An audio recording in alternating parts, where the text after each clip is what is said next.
السلام علیکم، knowledge world میں خوش آمدید۔ جب کسی اہم کام کا ارادہ ہو تو استخارہ ضرور کرنا چاہیے۔ حدیث شریف میں اس کی بہت اہمیت دی گئی ہے۔ علماء نے لکھا ہے جب کوئی کام کرنے کا ارادہ کریں تو اللہ تعالیٰ سے صلاح کریں۔ اس صلاح کرنے کو استخارہ کہتے ہیں۔ حدیث میں اس کی بہت ترغیب آئی ہے۔ حضرت محمد صلی اللہ علیہ وسلم نے فرمایا کہ اللہ تعالیٰ سے صلاح نہ لینا اور استخارہ نہ کرنا بدبختی اور کم نصیبی کی بات ہے۔ رسول اللہ صلی اللہ علیہ وسلم نے ارشاد فرمایا، ابن آدم کی عادت ہے کہ وہ ہر معاملے میں اللہ سے استخارہ کرے اور اس کے فیصلے پر راضی رہے، اور ابن آدم کی بد نصیبی ہے کہ وہ اللہ سے استخارہ کرنا چھوڑ دے اور اللہ کے فیصلے پر ناگواری کا اظہار کرے۔ استخارے کی حقیقت دراصل یہ ہے، عموماً لوگ استخارے کی حقیقت نہیں جانتے۔ استخارے کی حقیقت یہ کچھ اس طرح بیان کی گئی ہے، یہ ایک دعا ہے۔ استخارے کی حقیقت یہ ہے کہ اللہ تعالیٰ سے دعا کی جائے کہ اے اللہ، میں جو کچھ کروں اور اس کے اندر خیر ہو، اور جو کام میرے لیے خیر نہ ہو وہ مجھے کرنے ہی نہ دیا جائے۔ حضرت جابر بن عبداللہ نے بیان کیا کہ رسول اللہ صلی اللہ علیہ وسلم ہمیں تمام امور میں اس طرح استخارہ کرنا سکھاتے جس طرح قرآن کی سورت سکھاتے تھے۔ آپ صلی اللہ علیہ وسلم فرماتے تھے کہ جب تم میں سے کوئی شخص کسی کام کا ارادہ کرے تو فرض کے علاوہ 2 رکعت نفل نماز پڑھے، پھر کہے اے میرے اللہ، میں تجھ سے تیرے علم کے ذریعے خیر اور تیری قدرت کے ذریعے قدرت طلب کرنا چاہتا ہوں اور تیرے فضل عظیم کی درخواست کرتا ہوں۔ تو قادر ہے، میں قادر نہیں۔ تو علم رکھتا ہے، مجھے علم نہیں۔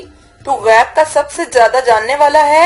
اے میرے اللہ، اگر تیرے نزدیک یہ میرے دین اور معاش اور انجام کے لحاظ سے بہتر ہے تو اسے میرے لیے مقدر فرما دے اور میرے لیے اس میں آسانی پیدا کر دے، پھر اس میں میرے لیے برکت عطا فرما، اور اگر تیرے نزدیک یہ امر میرے لیے میرے دین، معاش اور انجام کار کے لحاظ سے برا ہے تو اس کو مجھ سے پھیر دے اور مجھ کو اس سے باز رکھ اور میرے لیے بھلائی مقدر فرما دے، جہاں بھی ہو پھر مجھے اس پر راضی رکھ۔ آپ صلی اللہ علیہ وسلم نے فرمایا، پھر اپنی حاجات بیان کریں۔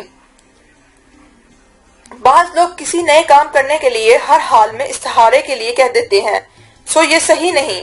بات یہ ہے کہ استخارہ ہر شخص کے لیے نہیں۔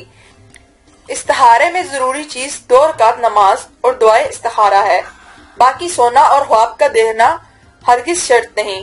یہ سب کچھ عوام نے تنصیف کر رکھا ہے۔ ہاں، یہ ممکن ہے کہ بعض اوقات استخارے کا اثر خواب کی شکل میں بھی ظاہر ہو جاتا ہے، لیکن اس میں اشاعت بالکل نہیں۔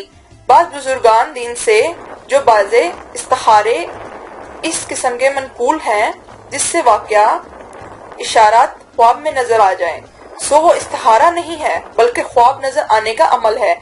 پھر یہ اثر بھی اس عمل کا لازمی نہیں۔ خواب کبھی نظر آتا ہے، کبھی نہیں۔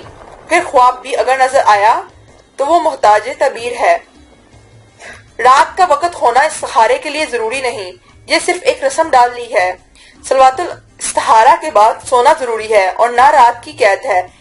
کسی وقت مثلاً ظہر کے وقت 2 رکعت نفل پڑھ کر دعا کرنا اور تھوڑی دیر قلب کی طرف متوجہ رہے تو بھی استخارہ ہو جاتا ہے۔ ایک دن میں چاہے کتنی بار استخارہ کریں اور 1 دفعہ بھی کافی ہے۔ حدیث میں تو 1 دفعہ ہی آیا ہے، ہاں کئی دفعہ کی ممنوعات نہیں آئی۔ ناظرین، ویڈیو پسند آنے کی صورت میں چینل کو سبسکرائب کریں اور اپنے فرینڈز کے ساتھ زیادہ سے زیادہ شیئر کریں۔ شکریہ۔